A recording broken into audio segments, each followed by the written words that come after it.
পাখি, আমি তো হাঁটতে পারবো না, আমার পায়ে চোট লেগেছে। তুমি একটা কোনো ব্যবস্থা করে দাও যাতে আমরা সেই কেকের বাড়িতে যেতে পারি। চিন্তা করো না তোমরা, এই নাও মাদুর ভাই, মাদুর ভাই, আসো তাড়াতাড়ি। এই দুই ভাই বোনকে আমাদের নিয়ে যেতে হবে কেকের বাড়ি। এ কথা বলার সাথেই একটা মাদুর উড়ে আসে রত্না ও হীরের সামনে। ধবলপুর গ্রামে বাস করত এক দুঃখিনী মেয়ে, তার নাম রত্না। রত্না নামটা যতটা সুন্দর তার থেকেও বেশি সুন্দর দেখতে রত্না। কিন্তু রত্নার জীবনে একটাই দুঃখ, যে তার নিজের মা নেই। রত্নার মা তার জন্মের পরেই মারা যায়। রত্নার বাবাই রত্নার যত্ন নিত, কিন্তু রত্নার বাবা বেশিরভাগ সময় কাজে থাকার কারণে তার মেয়ের সেভাবে দেখভাল করতে পারতো না। বাড়িতে অবশ্য রত্নার ঠাকুমা আছে, কিন্তু রত্নার ঠাকুমা রত্নাকে সেভাবে ভালোবাসতো না, কারণ তার ঠাকুমা চেয়েছিল তার নাতি হবে। মেয়ে হওয়ার কারণে তার ঠাকুমা তার একটুও যত্ন নিত না। রত্নার যখন 6 বছর বয়স হয়, তখন একদিন রত্নার ঠাকুমা রত্নার বাবা চন্দনকে আরেকটি বিয়ে করার কথা বলে। বাবা চন্দন, শোন, আর কতদিন একা থাকবি? এবার একটা বিয়ে করে নে। আমারও বয়স হচ্ছে, সংসারে একা আর কাজ করতে পারি না। বাড়িতে একটা বউ থাকলে আমার কাজের সুবিধা হতো। কি যে বলো না মা, আর বিয়ে?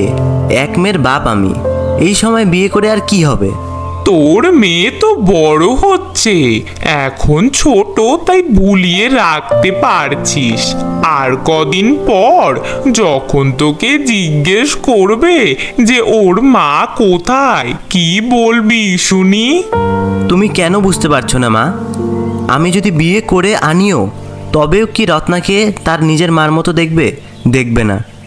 আর তুমি তো জানো যে সৎ মা সৎই হয়। তোকে বলে লাভ নেই, যা ভালো বুঝিস তাই কর। আমার হয়েছে যত জ্বালা।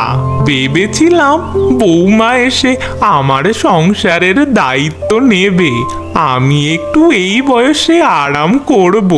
কপালটাই খারাপ আমার। হে ভগবান, আমায় তুলে নাও গো, তুলে নাও। রত্নার ঠাকুমা হার মানার নয়, তিনি তার ছেলেকে বলে যখন তার লাভ হলো না, তখন তিনি রত্নার কাছে যান। রত্না তখন ঘরে ঘুমিয়েছিল।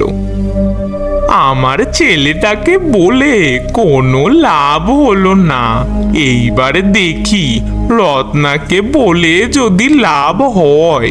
কত আশা ছিল আমার নাতি হবে, তাকে কত কিছু কিনে দেব, পোড়া কপাল। রত্না মা, ও রত্না মা, ওঠ মা। রত্না তার ঠাকুমার ডাকে ঘুম থেকে উঠে পড়ে। বলো ঠাকুমা, কি হয়েছে? আমাকে ডাকছো কেন? রত্না মা, তোর মার কথা মনে পড়ে না? মার আদর খেতে তোর ইচ্ছে হয় না? ইচ্ছে হয় তো ঠাকুমা, কিন্তু বাবা মাকে নিয়েই আসে না। যতবার বাবাকে বলি মাকে নিয়ে আসো, বাবা বলে কালকে আনবো। আমার কথা যদি শুনিস, তবে তোর মাকে আমি তোর কাছে এনে দিতে পারি। সত্যি বলছো ঠাকুমা? আমার মাকে তুমি এনে দেবে? তুমি কি জানো আমার মা কোথায় থাকে? বলো না। তোর মা তোর বাবার ওপর রাগ করে আছে, তাই আসছে না। তুই যদি তোর বাবাকে তোর মার সাথে বিয়ে করাতে রাজি করতে পারিস, তবেই তোর মা এই বাড়িতে আসবে। তাহলে তুমি বাবাকে বলো না ঠাকুমা আমার মাকে বিয়ে করতে। আমি বলেছি, কিন্তু তোর বাবা বিয়ে করতে রাজি হচ্ছে না। তুই বললে তোর বাবা ঠিক রাজি হবে। মনে রাখিস, আমি যে তোকে এসব বলেছি। খবরদার, তুই তোর বাবাকে একদম বলবি না কিন্তু।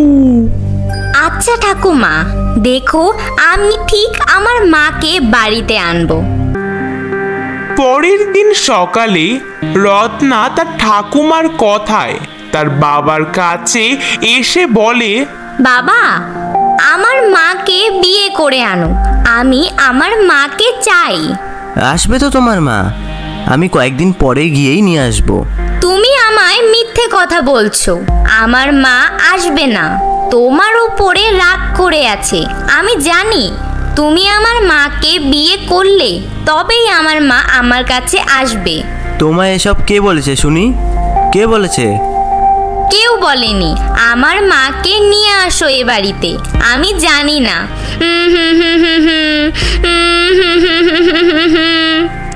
কান্না করতে নেই, আমার কথাটা শোনো একবার।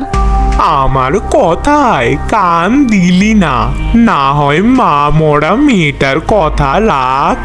মা মরা মেয়ের কান্না দেখে তার বাবা শেষমেশ রাজি হয় আবার বিয়ে করার জন্য। ঠিক আছে রত্না, আর কাঁদতে হবে না। আমি বিয়ে করব, তোমার মাকে তোমার কাছে নিয়ে আসবো। যাই হোক, শেষমেশ শুনলো খোকা, এই ভালো।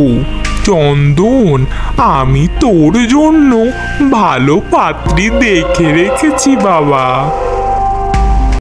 দুদিন পর ইচ্ছা না থাকা সত্ত্বেও মেয়ের কথা ভেবে চন্দন আরেকটি বিয়ে করে বাড়িতে আনে।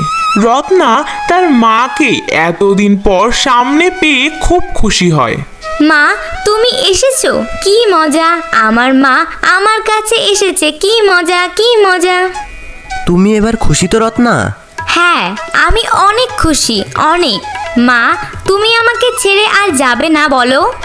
রত্নার বাবা যাকে বিয়ে করেছে তার নাম মীনাক্ষী, রত্নার নতুন মা। এরপর থেকে রত্নার নতুন মা রত্নাকে খুব ভালোবাসতো। এভাবে অনেক দিন কেটে যায়। রত্নার বাবা চন্দনের যেই ভয়টা ছিল সেটা আর থাকে না। আমি বেকারই ভয় পাচ্ছিলাম। মীনাক্ষী আমার মেয়েটাকে নিজেরই করে নিয়েছে। 1 বছর পর মীনাক্ষীর কোলে জন্ম নেয় ছেলে সন্তান। তা দেখে তার ঠাকুমা তো ভীষণ খুশি। তিনি যা চেয়েছিলেন তাই হলো। ওরে চন্দন, দেখ কি সুন্দর ফর্সা হয়েছে আমার নাতিটা, কারোর যেন নজর না লাগে। রত্না তার ভাই হয়েছে শুনে তার নতুন মায়ের ঘরে আসে। এটা আমার ভাই, কি ছোট্ট দেখতে! আমি ওকে কোলে নেব। সর সামনে থেকে, কোলে নিতে পারবি নাকি? সর সর এখান থেকে। আহ মা, ওকে বকছো কেন? ও ছোট, ও কি বোঝে এসব? 1 সপ্তাহ পর রত্নার নতুন মা রত্নাকে দায়িত্ব দেয় তার ভাইকে দেখার জন্য। রত্না, আমি একটু পুকুর পাড়ে যাচ্ছি, তুমি দেখো ভাই যাতে পড়ে না যায়। এখান থেকে একদম সরবে না। আচ্ছা মা, তুমি চিন্তা করো না, ভাইয়ের কিচ্ছু হবে না। আর এসব কথা রত্নার ঠাকুমা সব শুনে নেয়। রত্নার নতুন মা চলে যেতে রত্নার ঠাকুমা সেই ঘরে ঢোকে। আজ কিছু একটা করে এই মা মেয়ের মধ্যে ভাঙন ধরাতেই হবে। রত্না, যা তো বাজার থেকে ভাইয়ের জন্য চকলেট নিয়ে আয়। কিন্তু ঠাকুমা, মা যে বলল ভাইকে দেখতে। আহা, ভাইয়ের সামনে আমি আছি। চকলেট আনলে ভাই দেখবি কত খুশি হয়। রত্না তার ঠাকুমার ষড়যন্ত্র বুঝতে না পেরে ঠাকুমার কথায় ভাইয়ের জন্য চকলেট আনতে যায়। কিছুক্ষণ পর রত্নার মা কাজটা সেরে ঘরে এসে দেখে তার বাচ্চা মাটিতে পড়ে অঝরে কাঁদছে, মাথায় একটু আঘাতও পেয়েছে। রত্নার মা তাড়াতাড়ি তার বাচ্চাকে কোলে তুলে নেয়। এই মেয়েটাকে দিয়ে দেখি একটাও কাজ হবে না। রত্না, রত্না, কই গেলি? আয় এদিকে। রত্না তখন বাজার থেকে মাত্র বাড়িতে এসেছে। মায়ের ডাকে সে ঘরে ঢোকে। বলো মা, কি হয়েছে? তুমি আমায় ডাকলে? কোথায় গেছিলিস শুনি? তোকে না দায়িত্ব দিয়েছিলাম ভাইকে দেখার জন্য। সে সময় রত্নার ঠাকুমাও ঘরে আসে। কি হয়েছে গো বৌমা? হায় হায়, আমার দুধের নাতিটার মাথায় রক্ত, কি করে হলো এসব? আরে দেখুন না মা, রত্নাকে একটু বলেছিলাম ওর ভাইয়ের সামনে থাকতে, আর ও কোথায় চলে গেছে একা রেখে। আমার ছেলেটা দেখুন না, মাটিতে পড়ে মাথাটা ফেটে গেছে। মা, আমি তো যেতে চাইনি, ঠাকুমাই তো আমাকে। চুপ কর মুখ পুরি, দোষ করে আবার মুখে মুখে তর্ক করছে। আজ তোর জন্য আমার ছেলেটার এই অবস্থা। আমায় আর মা বলে ডাকবি না। না মা, সত্যি আমি যেতে চাইনি ভাইকে ছেড়ে। কতবার তোমায় বলেছি বৌমা, বেশি তোল্লাই দিও না। ও তোমার সৎ মেয়ে, তুমি তো আমার কথা শোনোনি। এখন দেখো কিরকম লাগে। এরপর থেকে মীনাক্ষীও রত্নার ওপর অত্যাচার শুরু করে। রোজ কিছু না কিছুর কারণে রত্না মার খায় তার সৎ মার কাছে। একদিন রত্নার বাবা কাজ থেকে বাড়ি ফিরে দেখে মীনাক্ষী রত্নাকে উঠোনে মারছে। বল, আর এসব করবি? আজ তোকে মেরেই ফেলবো। তোর এত বড় সাহস! বল বল, এসব করবি আর বল। আমায় মেরো না মা, আমি বুঝতে পারিনি। আমায় মেরো না, আমার খুব লাগছে। কি হচ্ছে কি? মেয়েটাকে এভাবে মারছো কেন? ও কি করেছে? কি আর হবে? তোমার গুণধর মেয়ে আমার ছেলেটাকে মারতে চাইছিল। আমার ছেলেটাকে গোটা একটা লজেন্স খেতে দিয়েছিল। ভাগ্যিস আমার নজরে পড়ে। মীনাক্ষী, রত্না এখনো ছোট, ও কি এসব বোঝে? বাবা, আমি ভাইকে মারতে চাই না। মা আমাকে আর ভালোবাসে না।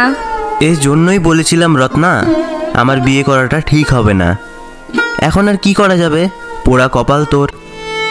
দিনে দিনে রত্নার ওপরে অত্যাচার আরো বেড়ে চলে। মীনাক্ষী ও রত্নার ঠাকুমা দুজনে মিলে রত্নাকে বকা দিত, ঠিকমতো খাবারও খেতে দিত না, সারাদিন শুধু কাজ করাতো। এসব দেখতে দেখতে রত্নার বাবা অসুস্থ হয়ে বিছানায় শয্যাশায়ী হয়ে পড়ে। বাবা, তুমি তাড়াতাড়ি সুস্থ হয়ে যাও। মা আমাকে সব সময় মারে, ঠিক মতো খেতেও দেয় না, আমাকে দিয়ে সারাদিন কাজ করায়। তুমি তাড়াতাড়ি ঠিক হয়ে যাও বাবা। রত্না মা, আমার সময় যে ফুরিয়ে এসেছে। আমি চলে গেলে তুই আর এই বাড়িতে থাকিস না মা, না হলে ওরা যে তোকে মেরে ফেলবে। এ কথা বলেই রত্নার বাবা পরলোক গমন করে। রত্নার বাবা মারা যাওয়ার পরেও রত্না এ বাড়ি ছেড়ে যায় না। সৎমা ও ঠাকুমার সব অত্যাচার মুখ বন্ধ করে সহ্য করতে থাকে। এখন রত্নার বয়স 12 বছর। রত্নার মুখের কোনো চেহারার বদল হয়নি, শুধু বদলেছে তার গলার স্বর।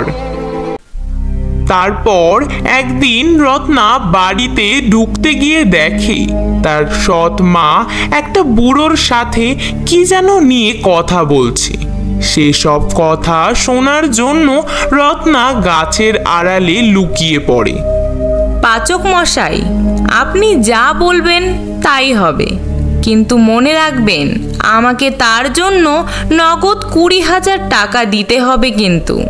সে নিয়ে তোমায় কোনো চিন্তা করতে হবে না মীনাক্ষী, তুমি ঠিক সময় তোমার মেয়েকে আমার কাছে তুলে দিলেই তোমার টাকা তুমি পেয়ে যাবে। এসব কি বলছে মা? মা আমায় বিক্রি করে দিতে চায়, আমাকে এতটা ঘৃণা করে? না, আমাকে এখানে থাকলে আর চলবে না, আমাকে এক্ষুনি পালাতে হবে, এক্ষুনি। রত্না আর বেশি দেরি না করে তার মা তাকে যাতে না দেখতে পারে সেই জন্য সে দৌড়ে পালিয়ে যায়। রত্না তার গ্রামের রাস্তা ঠিকমতো চেনে না, কিন্তু বিক্রি হওয়ার ভয়ে রত্না যেদিকে দু চোখ যায় সেদিকেই রওনা দেয়। হাঁটতে হাঁটতে গ্রাম পেরিয়ে ঘন জঙ্গলে ঢুকে যায়। তবুও রত্না হাঁটা থামায় না। হঠাৎ রত্নার কানে একটি ছেলে বাচ্চার আর্তনাদ ভেসে আসে। হুস হুস হুস, হুর হুর, যা এখান থেকে, যা যা এখান থেকে, এদিকে আসবি না, যা, হুস হুস হুস, বাঁচাও আমাকে, বাঁচাও, বাঁচাও আমাকে, হুস হুস হুস, হুর হুর হুস। একজন বাচ্চার গলার আওয়াজ মনে হয় পেলাম, মনে হয় বিপদে পড়েছে। দেখি তো কোথা থেকে আসছে। রত্নার ছেলেটির আওয়াজ কোথা থেকে আসছে সেটা জানতে তার অনুসরণ করে। তারপর কিছুটা সামনে যেতেই রত্না দেখে একটি ছোট্ট ছেলে বাচ্চা পাথরের চায়ের ওপরে দাঁড়িয়ে চিৎকার করছে। তার সামনে একটি ছোট্ট সাপ। আর কিছু না ভেবে রত্না একটি লাঠি ছুঁড়ে দেয় সাপটির সামনে। সাপটি ভয়ে সেখান থেকে পালিয়ে যায়। আর ভয় নেই ভাই, নিচে নেমে আসো, সাপটাকে আমি তাড়িয়ে দিয়েছি। বড্ড বাঁচা বেঁচে গেলাম। তুমি কে? তুমি সাপে ভয় পাও না? আমি রত্না, আর আমি সাপে ভয় পাই না। তুমি এই জঙ্গলে কি করছো এখন? আমার সৎমা আমাকে জঙ্গলে ছেড়ে দিয়ে গেছে। আমি বেশি খাই। মা বলে আমি সব খাবার একাই খেয়ে নিই। কী করবো বলো? আমার পেটটা চেয়ে কথা শোনে না, সব সময় শুধু খাই খাই করে। তোমার আর আমার একই কষ্ট। তাহলে তুমিও কি আমার মতো খেতে ভালোবাসো? সেটা না, নিজের মা যাদের থাকে না তাদের কপালে কষ্ট ছাড়া আর কিচ্ছু থাকে না। তোমারও যেমন নিজের মা নেই, আমারও তেমন। আচ্ছা দিদি, তোমার কাছে কি খাবার আছে? আমার বড্ড খিদে পেয়েছে, আমাকে একটু খাবার দাও। না তো, আমার কাছেও কিচ্ছু নেই। দাঁড়াও, আমি দেখি গাছে কোনো ফল পাই কিনা। রত্না গাছে ফল খুঁজতে গিয়েও ফল না পেয়ে কিছুক্ষণ পর রত্না খালি হাতে ফিরে আসে। কই দিদি, ফল দাও। পেলে নাকি কোনো ফল? না ভাই, কিচ্ছু পাইনি, গাছে একটাও ফল নেই। আমরা এবার কি করব বলো? আমার মনে হচ্ছে আমরা এই জঙ্গলেই না খেতে পেয়ে মারা যাব। ওহো, তোমার নামটাই তো জানা হলো না। তোমার নাম কি ভাই? আমার নাম হিরে গো, হিরে। আমার নিজের মা আমাকে এই নাম দিয়েছিল। সারাদিন কিছু খাবার পেটে না পড়ার কারণে দুই ছেলে মেয়ের ক্লান্ত হয়ে যায়। তাদের একটুও পথ হাঁটার শক্তি থাকে না। হে ভগবান, তুমি কিছু একটা করো। এই ভাইটা যে খিদের জ্বালায় খুব কষ্ট পাচ্ছে, আমাদের খাবারের খোঁজ পাইয়ে দাও তুমি। এ কথা বলতেই এক ছোট্ট পাখি তাদের সামনে এসে দাঁড়ায়। রত্না হিরে, রত্না হিরে, আমি তোমাদের খাবারের সন্ধান দিতে পারি। আমি জানি খাবার কোথায় আছে। কে কে আমাদের নাম ধরে ডাকলো? পাখি, তুমি আবার কথা বলতে পারো? তুমি আমাদের নাম জানলে কিভাবে? আমি তোমাদের ব্যাপারে সব জানি, তোমরা আমার সাথে চলো, আমি তোমাদের কেকের বাড়ি দেখিয়ে দেব। কি কি বললে পাখি? হ্যাঁ, কেকের বাড়ি? সত্যি কেকের বাড়ি? আমরা কেক খেতে পারবো? তাড়াতাড়ি নিয়ে চলো আমাদের সেখানে। এই পথ অনেক দূর, তোমরা কি আমার সাথে হেঁটে যেতে পারবে? আমি তোমাদের দেখিয়ে দেব। পাখি, আমি তো হাঁটতে পারবো না, আমার পায়ে চোট লেগেছে। তুমি একটা কোনো ব্যবস্থা করে দাও যাতে আমরা সেই কেকের বাড়িতে যেতে পারি। চিন্তা করো না তোমরা, এই নাও মাদুর ভাই, মাদুর ভাই, আসো তাড়াতাড়ি। এই দুই ভাই বোনকে আমাদের নিয়ে যেতে হবে কেকের বাড়ি। এ কথা বলার সাথেই একটা মাদুর উড়ে আসে রত্না ও হীরের সামনে। রত্না, হিরে, তোমরা এই মাদুরের ওপর উঠে দাঁড়াও। এ তো একটা সাধারণ মাদুর। এই মাদুর আমাদের কেকের বাড়িতে কিভাবে নিয়ে যাবে? সে মাদুর নয়, এ হচ্ছে জাদুই মাদুর। এ আমাদের উড়ে নিয়ে যাবে কেকের বাড়ি। রত্না, হীরে ও পাখি মাদুরের ওপর উঠে দাঁড়াতেই মাদুর সাই করে তাদের আকাশে উড়ে নিয়ে যায়।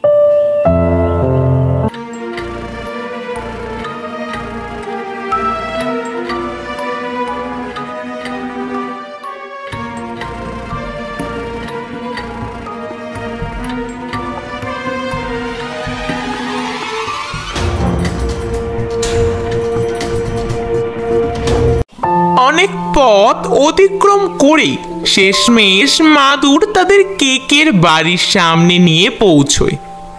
রত্না আর হীরে সত্যিকারের কেকের বাড়ি দেখে অবাক হয়ে যায়। সত্যি অবাক করা দৃশ্য। আমরা স্বপ্নে এসব বাড়ির কথা ভাবতে পারি, আর রত্না হীরে এসব তাদের চোখের সামনে দেখতে পারবে তা কখনো ভাবেনি। কেকের বাড়িটি ছিল নানা রকম ফলের তৈরি। কেকের বাড়ির সব থেকে ওপরের স্তরটি ছিল স্ট্রবেরি ফ্লেভারের, আর নিচের স্তরটি ছিল ম্যাঙ্গো ফ্লেভারের, এবং এর সব থেকে নিচের স্তরটি ছিল ব্লুবেরি ফ্লেভারের, আর চারিদিকে আইসক্রিম ও নানা রকম ফ্লেভার দিয়ে ভরা। দিদি, আমি কি এটা সত্যি দেখছি? এটা একটা কেকের বাড়ি। আমার মনে হচ্ছে আমি স্বপ্নে আছি। আমারও যে বিশ্বাস হচ্ছে না ভাই, কিন্তু এটা সত্যি। আমরা কেকের বাড়ির সামনে। রত্না, হিরে, তোমরা এবার খাও, আমি এখন চলি। রত্না আর হীরে কদিন কিছু না খাওয়ার কারণে আর কোনো কথা না ভেবে কেকের বাড়ির ওপর হামলে পড়ে। দুজনেই দেওয়াল থেকে কেক খেতে শুরু করে। দিদি, কত সুস্বাদু রে! কি স্বাদ এই কেকগুলো! হ্যাঁ রে ভাই, কত ধরনের কেক! এত টেস্টি কেক আমি কখনো খাইনি। আর এক পাশ থেকে খাস না ভাই, দেওয়ালটা যে ভেঙে গেলে বাড়িটা পড়ে যাবে। দুজনে মিলে তারা গপ গপ করে খেতে থাকে কেকের বাড়ি। আর এদিকে তাদের খাওয়ার শব্দে রাক্ষসী বুড়ি ঘুম ভেঙে যায়, আর সে বাইরে বেরিয়ে আসে। এই, তোরা আমার কেকের বাড়ি খাচ্ছিস কেন রে? তোদের সাহস তো কম না। আসলে আমরা কদিন কিচ্ছু খাইনি, আমরা আর খাবো না। আমাদের ক্ষমা করে দিও ভাই, আর খাস না। চল আমরা এখন যাই। ও, তোরা কদিন ধরে কিচ্ছু খাসনি?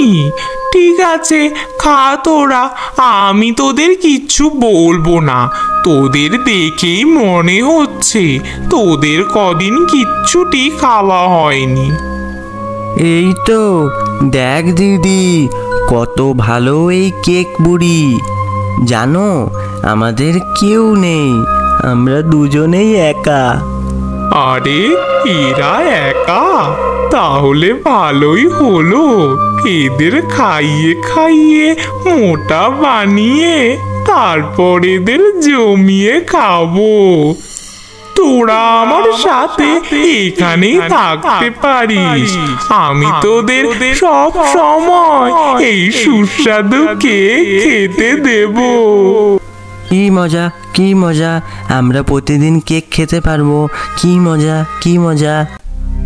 এরপর থেকে রাক্ষসী বুড়ি তাদেরকে রোজ সুস্বাদু কেক খেতে দিত।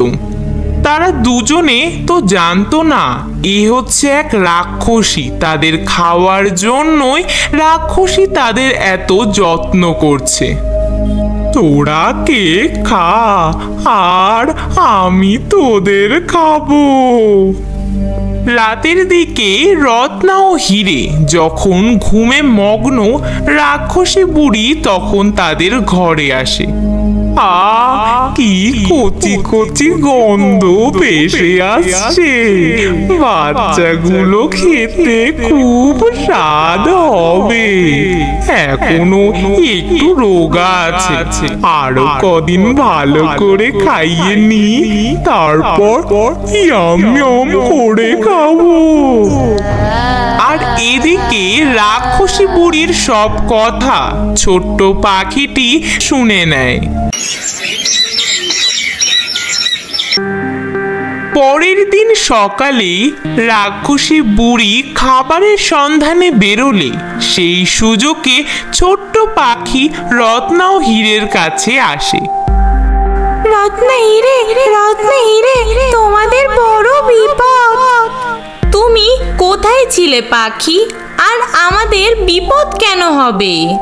তোমরা যাকে বুড়িমা ভাবছো সে কোনো মানুষ নয়, সে রাক্ষসী। আর সে তোমাদের তার খাবার বানাবে, তাই তোমাদের এত এত করে খাওয়াচ্ছে। ওরে বাবা, কি সর্বনাশ দিদি! আমরা রাক্ষসের পেটে যাব না, আমি রাক্ষসের পেটে যেতে চাই না, বাঁচাও আমাকে, বাঁচাও। আমি তোমাকে এই ফলটা দিচ্ছি, এটা তোমরা রাক্ষসীকে খাওয়াবে। বলবে এই ফল খেলে রাক্ষসী সুন্দরী হয়ে যাবে, সে আবার তার যৌবন রূপ ফিরে পাবে। মনে হয় রাক্ষসী আসছে, আমি গেলাম, তোমরা সাবধানে থেকো কিন্তু। পাখি তাদের ঘর থেকে চলে যেতেই রাক্ষসী বুড়িও ঘরে ঢোকে। কি রে, কেউ কি এসেছিল নাকি এ ঘরে? গন্ধটা একটু অন্যরকম। না তো, কেউ আসেনি। তুমি আমাদের এত উপকার করলে, তাই আমি তোমাকে এই ফলটা দিতে চাই। এটা খেলে বুড়িমা তোমার যৌবন রূপ ফিরে পাবে।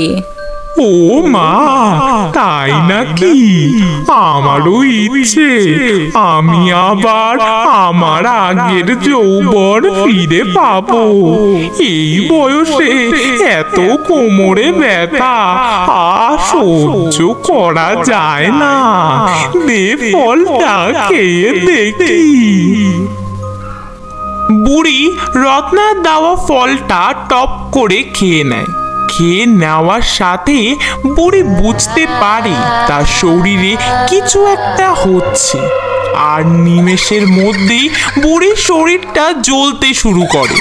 ওরে বাবা, ওরে বাবা, জ্বলে গেল রে!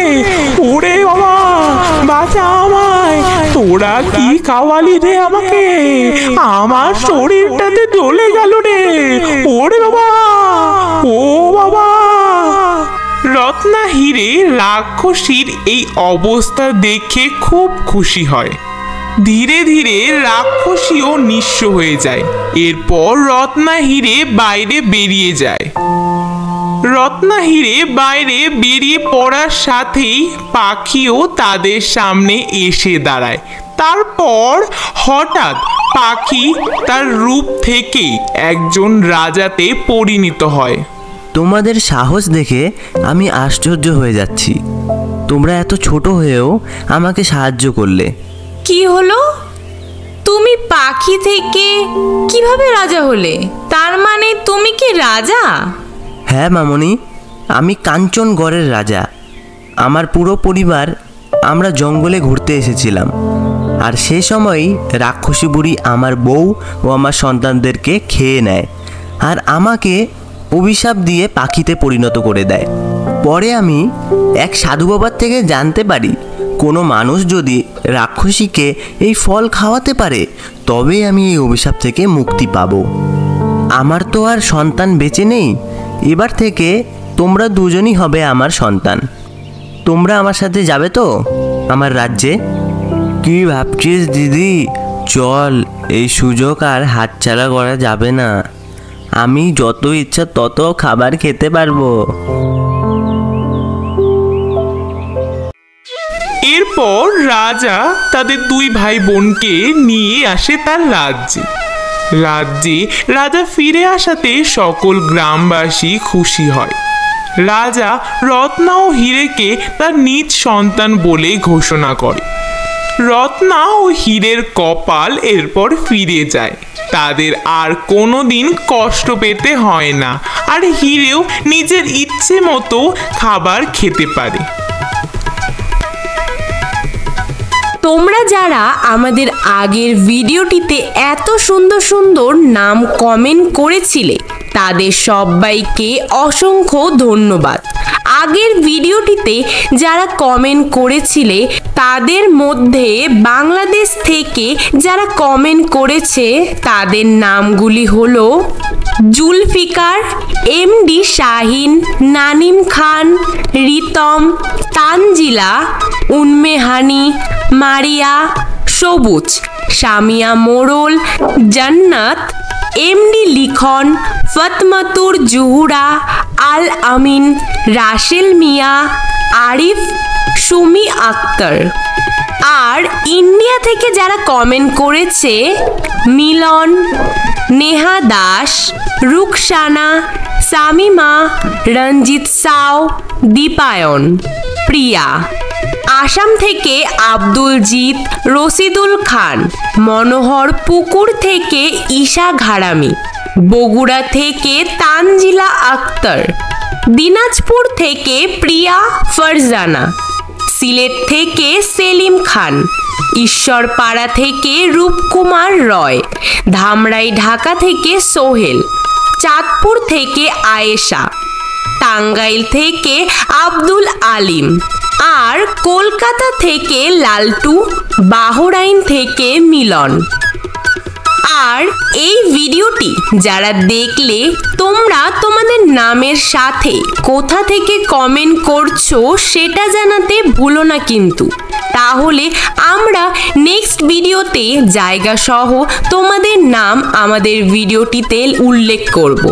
তোমরা যারা প্রথম আমাদের চ্যানেলের ভিডিওটি দেখলে তারা চ্যানেলটিকে সাবস্ক্রাইব করে দিও, আর পাশে থাকা বেল আইকনটিও প্রেস করে দিও, যাতে করে আমাদের পরবর্তী ভিডিওর নোটিফিকেশনটি সবার প্রথমে তোমাদের কাছে পৌঁছয়।